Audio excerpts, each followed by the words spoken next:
Good morning, सुप्रभात, जय हिंद। आज है 1 अप्रैल 2023 और आज के दैनिक समसामयिक से रिलेटेड जो महत्वपूर्ण क्वेश्चन हो सकते हैं मैं उसे इस वीडियो में कलेक्ट करके लेके आया हूं। और जो भी मैंने क्वेश्चन उठाए हैं उसके साथ स्टैटिक के और कुछ पुराने करंट अफेयर जो कि अभी हाल ही में हुए हैं जो उसके साथ फ्रेम हो सकते हैं, मैंने उन सब क्वेश्चनों को भी कलेक्ट करके रखा है। तो पूरा वीडियो बहुत ध्यान से देखिए, ये आपके आगे आने वाली परीक्षाओं की दृष्टि से बहुत महत्वपूर्ण है। तो बिना एक भी सेकंड को गवाए शुरू करते हैं। लेकिन उससे पहले एक कोट है, पॉजिटिव कोट, कि ये आसमां छिन गया तो क्या हुआ, ये आसमां छिन गया तो क्या हुआ, नया ढूंढ लेंगे।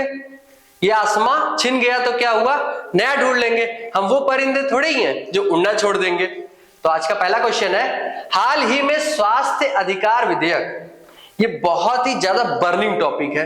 बर्निंग टॉपिक मतलब बहुत ज्यादा चर्चा में है, तो इसके क्वेश्चन आने के चांसेस बहुत ज्यादा है। क्यों ज्यादा है, अभी आप इसको ध्यान से देखिएगा। क्या है ये, स्वास्थ्य अधिकार विधेयक। इसको और क्या क्या लोग बोलते हैं, right to health, right to health, यानी मूल अधिकार के तौर पे इसको लिया जाता है। तो स्वास्थ्य अधिकार विधेयक लाने वाला देश का पहला राज्य कौन सा बन गया है, तो ये बन गया है राजस्थान। ठीक है, अब इसकी पूरी डिटेल एनालिसिस करते हैं कि क्या है कि 22 सितंबर 2022 को, 22 सितंबर 2022 को राजस्थान के विधानसभा में, कहां पे, राजस्थान की विधानसभा में अशोक गहलोत ने, कौन है वहां के सीएम, अशोक गहलोत,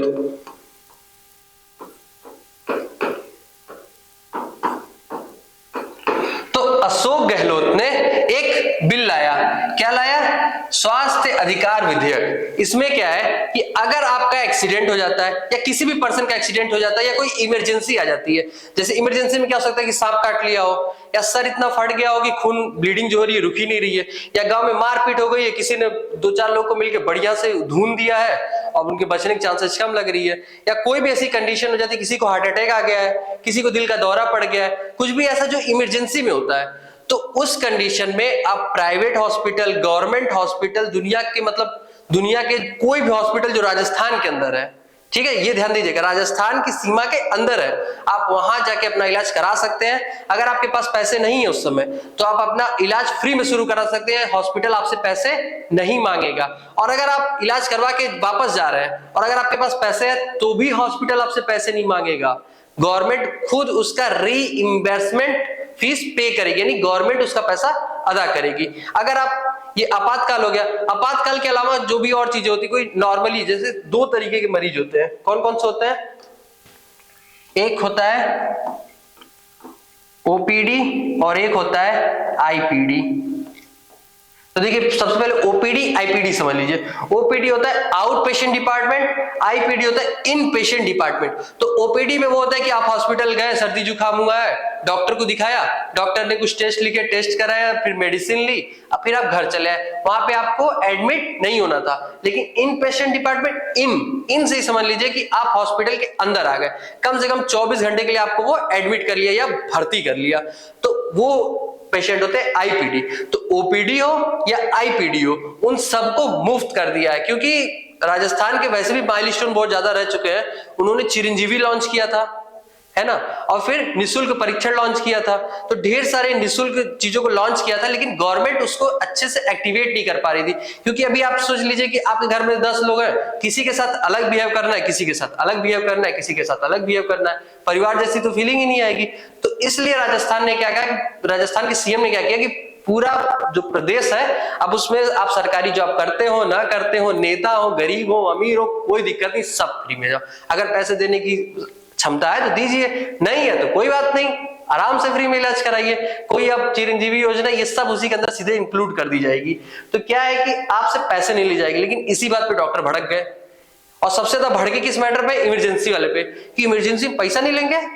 कैसे पैसा नहीं लेंगे, इसी में तो कमाई होती है। जैसे ही किसी का हार्ट टूट गया, किसी का एक्सीडेंट हो गया, हॉस्पिटल में खून बह रहा है, आदमी की जान जाने ही वाली है, जितना पैसा मांगो सब दे ही देते हैं। अब इस टाइम भी पैसा नहीं लेंगे, गलत बात है। तो इस वजह से राजस्थान के सारे डॉक्टर भड़क गए, रोड पे उतर गए। उनकी कुछ मांग जो भी है, जितनी भी मांग है, उस सब मैं आपको डिटेल से एक बार बता दूंगा एक अलग से वीडियो बना के, ठीक है। तो इसको बस ऐसे ही देख लीजिए क्या क्या एग्जाम के पॉइंट ऑफ व्यू से इंपॉर्टेंट है। तो सरकार ने क्या कहा है, सरकार ने कहा है कि जो भी आप लोग की मांग है वो बहुत ज्यादा लाजमी नहीं है। इसमें डॉक्टरों की ये भी मांग है कि अगर आप जो भी इसकी क्या कहते हैं, जैसे आप कस्टमर केयर बनाते हो, कस्टमर केयर, जैसे आप हर कंपनियों का एक कस्टमर केयर देखे होंगे।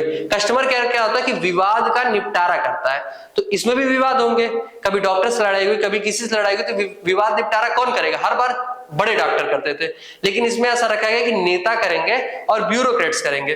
तो इसमें डॉक्टरों को यह डर है कि जो बड़े नेता या ब्यूरोक्रेट्स हैं वो पर्सनल दुश्मनी भी निकाल सकते हैं, तो फिर बड़े डॉक्टर भी तो दुश्मनी निकाल सकते हैं। इसी तरह ढेर सारी चीजें वो मैं आपको डिटेल से एक बार समझा दूंगा।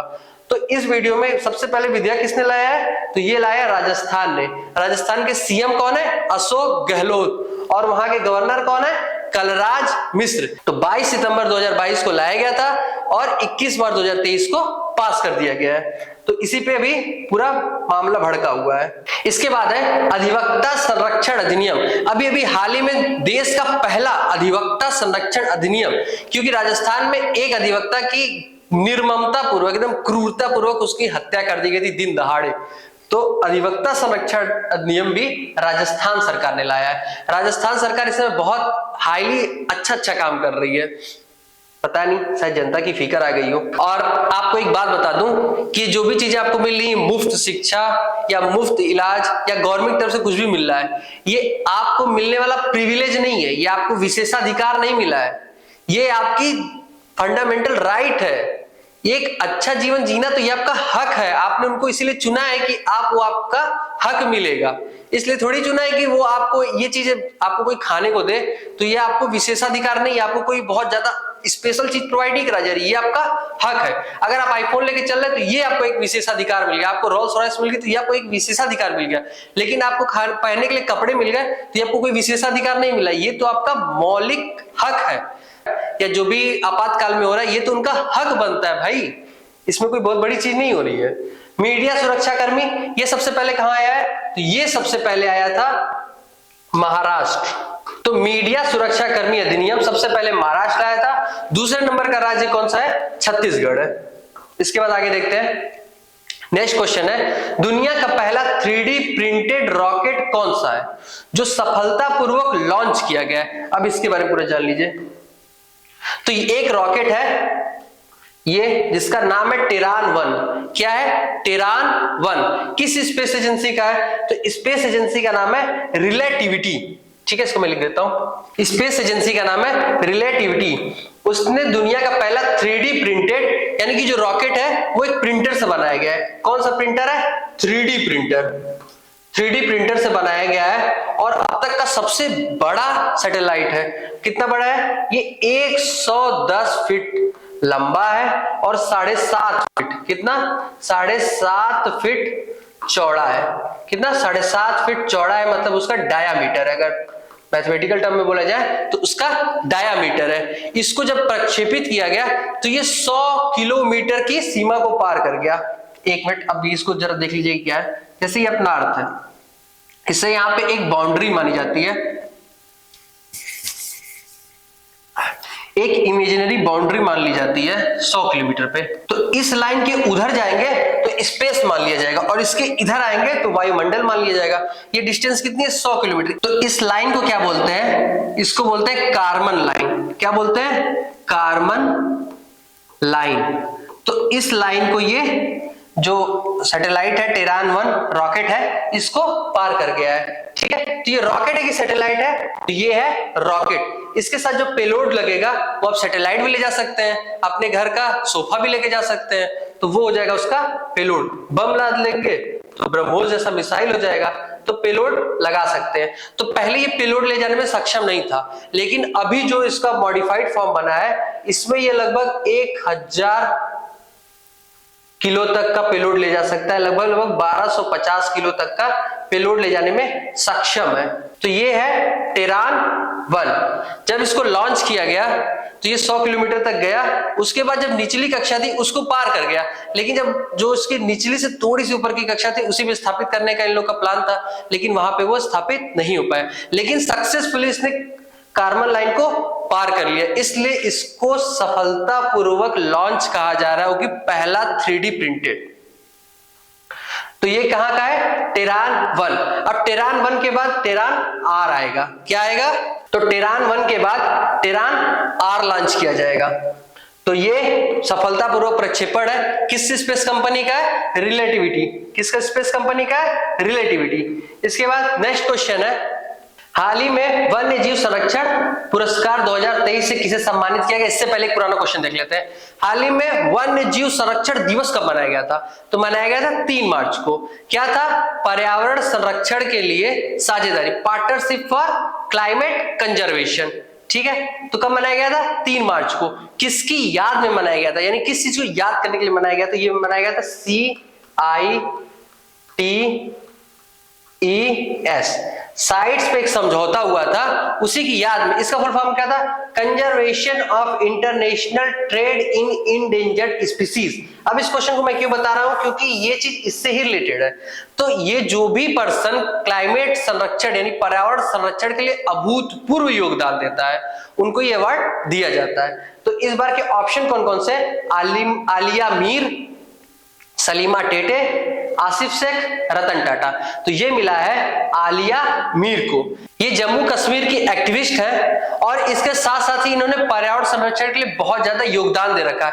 और इसके साथ ही ये बहुत ज्यादा सांप पकड़ने के लिए जानी जाती हैं। बहुत मतलब क्या कहते हैं, जो डेंजरस वाला गेम होता है ना, कुछ उस टाइप के लिए। ये देख रहे हैं आप, ये है आलिया मीर, ये है आलिया मीर, पर्यावरण से बहुत ज्यादा जुड़ी हुई है। तो इस बार का पर्यावरण संरक्षण पुरस्कार किसको दिया गया है, आलिया मीर को। किसको, आलिया मीर को। कहां की है, जम्मू कश्मीर के लिए। और इनको सांप पकड़ने के लिए भी जाना जाता है। इसके बाद है सलीमा टेटे, इनको AHF क्या होता है, Asian hockey federation, Asian hockey federation के 2 साल का ब्रांड एम्बेसडर बनाया गया। किसको, सलीमा टेटे को। आसिफ शेख, इनको क्रिस्टोफर मार्टिन जेनकिंस, क्या है, Christopher Martin Jenkins spirit of the cricket का अवार्ड मिला है। किसको, आसिफ शेख को। रतन टाटा को ऑर्डर ऑफ ऑस्ट्रेलिया, कौन सा, ऑर्डर ऑफ ऑस्ट्रेलिया का अवार्ड मिला है। तो अब आगे क्वेश्चन देखते हैं, ये है आलिया मीर। नेक्स्ट क्वेश्चन है, हाल ही में किस देश द्वारा पहला क्वांटम कंप्यूटिंग, कौन सा है, हाल ही में किस देश द्वारा पहला क्वांटम कंप्यूटिंग आधारित टेलीकॉम नेटवर्क लिंक प्रारंभ किया गया है।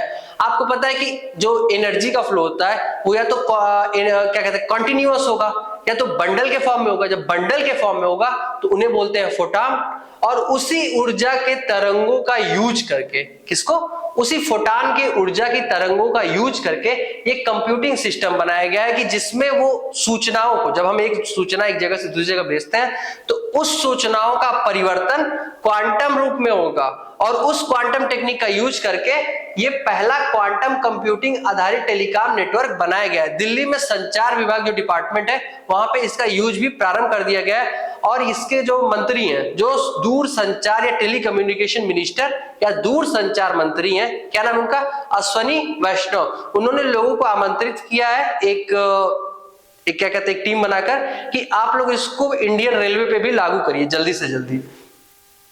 तो ये किस देश के द्वारा है, ये भारत के नई दिल्ली में लॉन्च किया गया। और अश्वनी वैष्णव ने इसको चैलेंज भी किया है लोगों को कि अगर आपने इसका इंक्रिप्शन तोड़ दिया तो आपको 10 लाख रुपए का इनाम मिलेगा। कितने का इनाम मिलेगा, 10 लाख रुपए का। सिंपली ये बहुत मजबूत होने वाला है। अब इतना भरोसा है तो सिंपली मजबूत ही होगा ना। इसका नेक्स्ट क्वेश्चन है, हाल ही में सुंदरजा आम, ये सच में सुंदर आम है। और आपने ये सुना होगा, मतलब अभी का तो नहीं पता, लेकिन कुछ समय पहले ऐसा था कि मतलब हम इतना, मतलब लोग इतना सक्सेसफुल होना चाहते थे कि लोग तोपों की सलामी दे, वो भी तोप सरकारी वाली होनी चाहिए। उसी तरह एक समय ऐसा था कि जब डाक टिकट का बहुत ज्यादा क्रेज था, मतलब कोई भी जबरदस्त काम हो तो उस पर डाक टिकट जारी होती थी। तो अगर किसी के नाम पर डाक टिकट जारी हो जाए तो उसको मतलब एक तरह से भारत रत्न जैसे ऑस्कर मिल गया, ऐसा उसको फील आता था।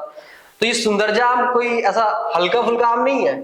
इसको 1968 में इसके नाम पे डाक टिकट भी जारी हो चुकी है। और जितने भी वनडे एग्जाम होते हैं ना, उसमें डाक टिकट वाला क्वेश्चन तो फंसा देता है कि मतलब कहां से पूछ दिया। अब 1968 का पूछ देगा कि 1968 में किसको या किस आम को ये डाक टिकट जारी हुआ है, किस आम के नाम पर।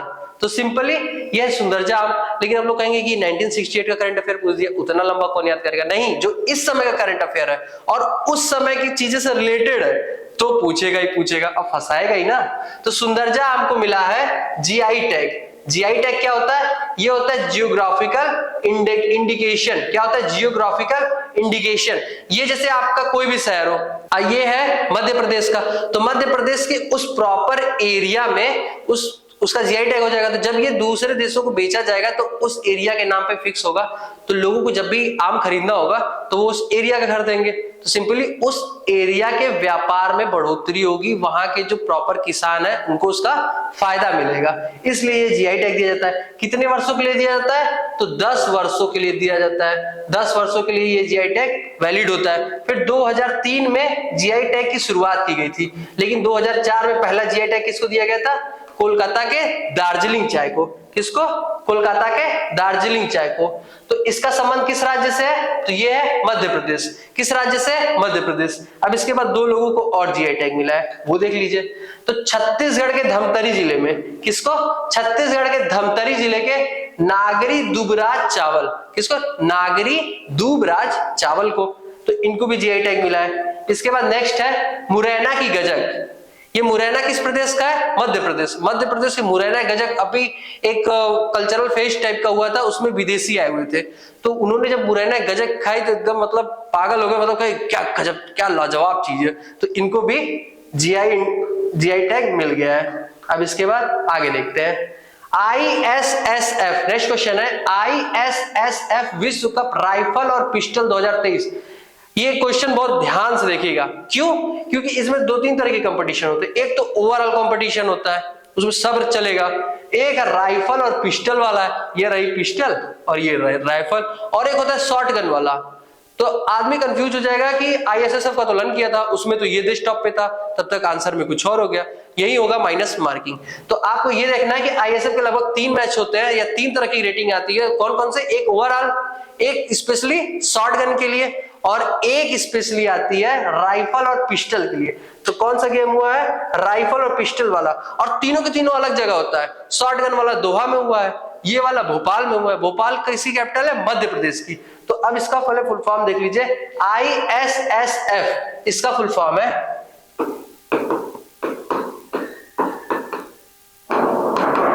International shooting sport federation. क्या है? इंटरनेशनल शूटिंग स्पोर्ट फेडरेशन 2023 का है। ये 2030 लिख दिया है, 2023 का है। कहां पे हुआ है? भोपाल में हुआ है। इसमें भारत किस नंबर पे है? तो भारत पदक तालिका में दूसरे नंबर पे। 1 गोल्ड मेडल है, 1 सिल्वर मेडल है और 5 ब्रॉन्ज मेडल है। अब इसको थोड़ा डिटेल से देख लीजिए, किसको क्या अवार्ड मिला है। तो गोल्ड मेडल मिला है सरबजीत सिंह। किसको मिला है? सरबजीत सिंह को 10 मीटर एयर पिस्टल में गोल्ड मेडल। तो गोल्ड मेडल जरूर याद कर लीजिएगा। इसके बाद वरुण तोमर और रिदम सांगवान, कौन 2 लोग हैं? वरुण तोमर और रिदम सांगवान को क्या मिला है? रजत पदक यानी सिल्वर मेडल। और इसके बाद वरुण तोमर को, रुद्राक्ष बाला साहेब पाटिल को, मनु भाकर को, स्विफ्ट कौर समरा को, इन 5 लोग को क्या मिला है? ब्रॉन्ज मेडल यानी कांस्य पदक। तो अब देख लीजिए कि भारत की क्या रैंकिंग। सबसे टॉप पे आया है चाइना। कौन सा देश है? चाइना। चाइना ने 8 गोल्ड मेडल जीते हैं, 2 सिल्वर जीते हैं और 2 ब्रॉन्ज जीते हैं। और इंडिया जो है 1 गोल्ड मेडल जीता है, 1 सिल्वर जीता है, 5 ब्रॉन्ज जीता है। इस बार पता नहीं क्या हुआ, खिलाड़ियों का परफॉर्मेंस इतना कम क्यों हो गया, नहीं तो हर बार इंडिया टॉप पे था। शूटिंग में तो इंडिया को कोई नहीं हरा पाता था। ठीक है। थर्ड नंबर पे है जर्मनी। जर्मनी में ही गेम हो रहा है, मतलब इसका हेडक्वार्टर जो है वो जर्मनी में, गेम तो भोपाल में हो रहा है।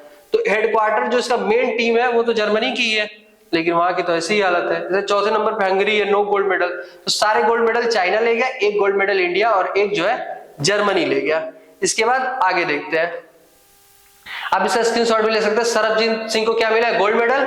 वरुण तोमर और रिदम सांगवान को मिला है सिल्वर मेडल। सिल्वर मेडल और गोल्ड मेडल तो जरूर रट जाना है, और इसको एक बार देख लेना। वरुण तोमर, रुद्राक्ष पाटिल, नर्मदा नितिन, रुद्राक्ष पाटिल, मनु भाकर और स्विफ्ट कुमार शर्मा। ये जो उसकी मारुति की स्विफ्ट आती है ना, वही वाली ट्रिक ही है। हाल ही में किस देश ने मार्बर्ग वायरस बीमारी के प्रकोप की घोषणा की है? एक सिंपल सी बात बताता हूं कि ये लोग कुछ भी खा सकते हैं, कुछ भी, मतलब ये इसको देख के मतलब खाना खाने का ना मन करे, ये भी खा गए और खा ही नहीं गए, अब खा गए और अब इसी को खा खा के सांप भी हो गए। तो आपने एक कहावत सुनी होगी कि कुछ लोग ऐसे होते हैं कि जो बिना खाए मरते हैं और कुछ ऐसे होते हैं जो खा खा के मरते हैं, तो ये लोग उसी कंडीशन में थे, खा खा के मरना। मार्बर्ग वायरस है जिसको शॉर्ट फॉर्म बोलते हैं MVD, मार्बर्ग वायरस डिजीज। ये कहां पे इसकी मतलब कहां पे इसको डिक्लेयर किया गया है? तंजानिया में। तंजानिया में 5 लोग की मौत हो चुकी है और इसमें सबसे खराब बात यह है कि ये जैसे किसी एक पर्सन को हुआ तो एक पर्सन से दूसरे पर्सन, दूसरे पर्सन से तीसरे पर्सन में अपनी पर्सन टू पर्सन फ्लो होता है और सबसे ज्यादा जो स्वास्थ्य कर्मी होते हैं या उनके परिवार के सदस्य होते हैं उनको सबसे ज्यादा खतरा होता है, तो डॉक्टर भी इसमें जाने में डरते हैं। तो एक मिनट, क्या हो गया है भाई इसको? तो इन लोगों ने खा खा के बीमारी तो फैला दी है, लेकिन अब झेल भी यही लोग रहे हैं। कहां पे ये डिक्लेयर हुआ है? तो ये तंजानिया में डिक्लेयर हुआ है ये मार्बर्ग वायरस, और आसपास मतलब WHO की मदद से आसपास की उसकी जितनी भी बाउंड्रीज है सबको सील कर दिया गया है ताकि ये और लोगों को ना फैले। 5 लोग की ऑफिशियल डेथ हो चुकी है और ढेर सारे लोग इससे संक्रमित भी पाए जा चुके हैं, करीब 15-20 लोग। कहां पे है? तंजानिया में है। किससे फैलता है? आप समझ ही गए होंगे, चमगादड़ से। और चमगादड़ में उतना गलती नहीं जितना इंसानों में, मतलब चमगादड़ खाने की जरूरत थी, कई इंसानों को ना खाना शुरू कर दे। तो देश का पूरे डिजिटल साक्षरता वाला ग्राम पंचायत, कुछ क्वेश्चन है जो इंपॉर्टेंट है, एग्जाम में पूछे जा सकते हैं। तो देश का पूरे डिजिटल साक्षरता वाला ग्राम पंचायत, आपने अभी सुना था कि कोई ऐसी राज्य जो खुद का इंटरनेट सेवा प्रोवाइड कराने वाला है? तो केरल। तो कहां का होगा? केरल का ही होगा। डिजिटल साक्षरता जब तक इंटरनेट नहीं होगा तब तक कहां से आएगा? केरल। कौन सा गांव है? पुल्लमपारा। पुल्लमपारा, अच्छा नाम है, बस समझ में नहीं आ रहा क्या है। इसके बाद नेक्स्ट है भारत का पहला स्वदेश निर्मित विमान वाहक पोत। इंडिया की आन शान कौन सा है? INS विक्रांत। क्या नाम है? INS विक्रांत। इसके बाद नेक्स्ट है गूगल द्वारा यातायात डेटा सार्वजनिक करने वाला प्रथम शहर कौन सा है? तो ये शहर है, कौन सा शहर है? ये है औरंगाबाद। कौन सा शहर है? औरंगाबाद। औरंगाबाद। औरंगाबाद किस राज्य में पड़ता है? तो ये पड़ता है महाराष्ट्र में। इसके बाद है वैक्यूम आधारित सीवर सिस्टम। अब सीवरों में जाम तो बहुत ज्यादा लगी रहा, आपको पता ही होगा। तो वैक्यूम आधारित सीवर सिस्टम लगाने वाला पहला शहर कौन सा है? तो ये है आगरा। आगरा किस प्रदेश में पड़ता है? ताजनगरी। ताजनगरी मतलब उत्तर प्रदेश। भारत का पहला LPG सक्षम और धूम्रपान मुक्त राज्य कौन सा है? तो ये है हिमाचल प्रदेश। कौन सा है? हिमाचल प्रदेश। ये समय बहुत ज्यादा तरक्की पे लगा हुआ है। सबसे पहले दालचीनी की खेती इन्होंने की, भांग को वैध कर दिया इन्होंने ही कर दिया, मतलब ठीक है। इसके बाद आज का रिवीजन कर लेते हैं। सबसे पहला है कि राइट टू हेल्थ यानी स्वास्थ्य अधिकार विधेयक लॉन्च करने वाला प्रथम राज्य कौन सा है? तो प्रथम राज्य है राजस्थान। इसके बाद अधिवक्ता संरक्षण कानून लागू करने वाला पहला राज्य कौन सा है? तो राजस्थान। मीडिया सुरक्षा कर्मी वाला पहला राज्य कौन सा है? छत्तीसगढ़। राजस्थान नहीं। दूसरा कौन सा है? महाराष्ट्र। इसके बाद दूसरा क्वेश्चन है दुनिया का पहला 3D प्रिंटेड रॉकेट कौन सा है? तो ये है टेरान 1। और इसकी जब टेंसाइल स्ट्रेंथ चेक की गई थी कि तनाव कितना झेल सकता है, तो इसने मैक्सिमम टेंसाइल स्ट्रेंथ बियर करने की कैपेसिटी दिखाई थी। हाल ही में वन्य जीव संरक्षण दिवस 3 मार्च को मनाया गया था, partnership for wild life conservation. पुरस्कार 2023 से जो सांप पकड़ती हैं, क्या नाम है? आलिया मीर, जम्मू कश्मीर की, इनको मिला है। हाल ही में किस देश द्वारा पहला क्वांटम कंप्यूटिंग आधारित टेलीकॉम? अपने देश द्वारा, अपना देश। कौन सा है? भारत। हाल ही में सुंदरजा आम को, ये बहुत प्रोफेशनल आम है, 1960 में डाक टिकट भी जारी हुई थी। सुंदरजा आम को क्या मिला? GI tag. डाक टिकट 1968 मिला था। तो किस प्रदेश का है? मध्य प्रदेश का है। छत्तीसगढ़ के धमतरी जिले के नागरी दुबरा चावल को क्या मिला है? इनको भी GI टैग मिला है। छत्तीसगढ़ मुरैना की गजक, मुरैना शहर है, कहाँ का? मध्य प्रदेश का, इनको भी GI टैग मिला है। GI टैग कितने साल का मिला? 10 साल के लिए। ISSF international shooting sport federation के द्वारा राइफल और पिस्टल, शॉटगन नहीं, और ओवरऑल वाला नहीं, राइफल और पिस्टल वाला। कहां हुआ है? मध्य प्रदेश के भोपाल में। चाइना पहले नंबर पे है, दूसरे नंबर पे इंडिया है, तीसरे नंबर पे जर्मनी है, चौथे नंबर पे हंगरी है। और सबसे ज्यादा जो गोल्ड मेडल पाया है वो है चाइना, और इंडिया को जो गोल्ड मेडल मिला है वो सरबजीत सिंह को मिला है, और जो सिल्वर मेडल मिला है वो मिला है वरुण तोमर को और रिदम सांगवान को। हाल ही में किस देश ने मार्बर्ग वायरस? तंजानिया। क्यों हुआ है? किसको खाने की वजह से हुआ है? चमगादड़ खाने की वजह से हुआ है। अब इन लोगों को क्या ही दिया जाए। तंजानिया के 5 लोग की डेथ भी हो चुकी है। WHO पूरा एकदम परेशान है, पेंडेमिक घोषित हो गई वहां पे। परजीवी द्वारा होने वाले रोगों को हम इस पूरे सेगमेंट में कवर करते हैं, क्योंकि स्ट्रेटेजी के में मैंने आज ये टॉपिक उठा लिया है। तो इसको देखते हैं। मलेरिया। तो मलेरिया किस परजीवी के द्वारा होता है? परजीवी को क्या बोलते हैं? प्रोटोजोआ। क्या बोलते हैं? प्रोटोजोआ। तो मलेरिया किसके द्वारा होता है? प्लाज्मोडियम के। प्लाज्मोडियम। और इसका वाहक कौन है? तो ये इसका वाहक है फीमेल एनाफिलीज।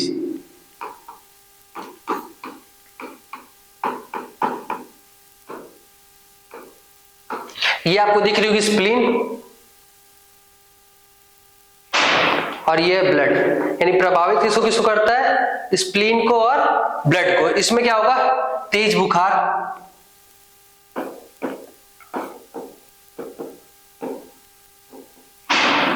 और ठंड लगेगी। इसके बाद नेक्स्ट देखते हैं पायरिया। पायरिया तो आपको सबको पता होगा, कहां पे होता है?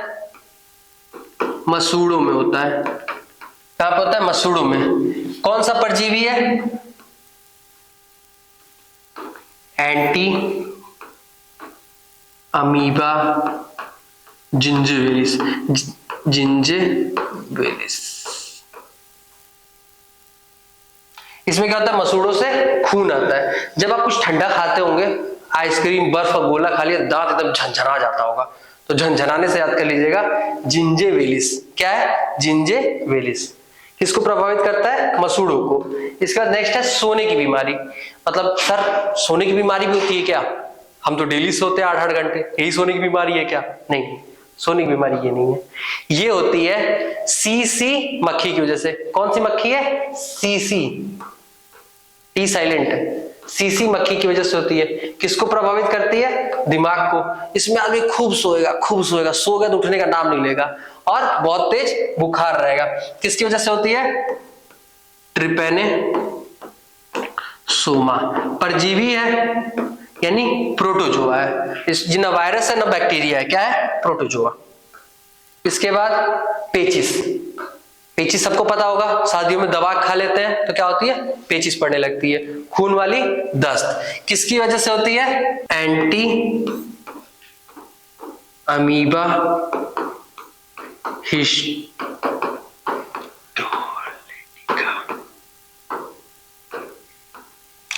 ये होती है एंटी अमीबा हिस्टोलिटिका। और मसूड़ों वालों में क्या था? झंझना जाता था, तो एंटी अमीबा जिंजिविलिस, और ये हिस्टोलिटिका। किसको प्रभावित करती है? तो आंत को। किसको? आंतों को प्रभावित करती है। क्या इसमें होता है? दस्त होती है खूनी वाली, और श्लेष्मा निकलता है। बाकी आप समझदार ही हैं। कालाजार। कालाजार किसकी वजह से होता है? लिस्मेनिया डोनावानी। क्या? लिस्मेनिया डोनावानी। मैं लिख देता हूं। किस अंग को प्रभावित करता है? ये कौन सा अंग है? Bone marrow.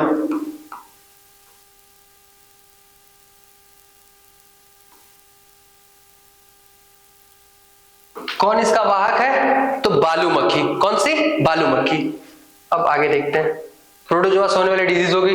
आज का सवाल है कि अर्थ आवर कब बनाया जाता है? अर्थ आवर कब बनाया जाता है? तो इसका आंसर आप लोग कमेंट बॉक्स में दे दीजिएगा।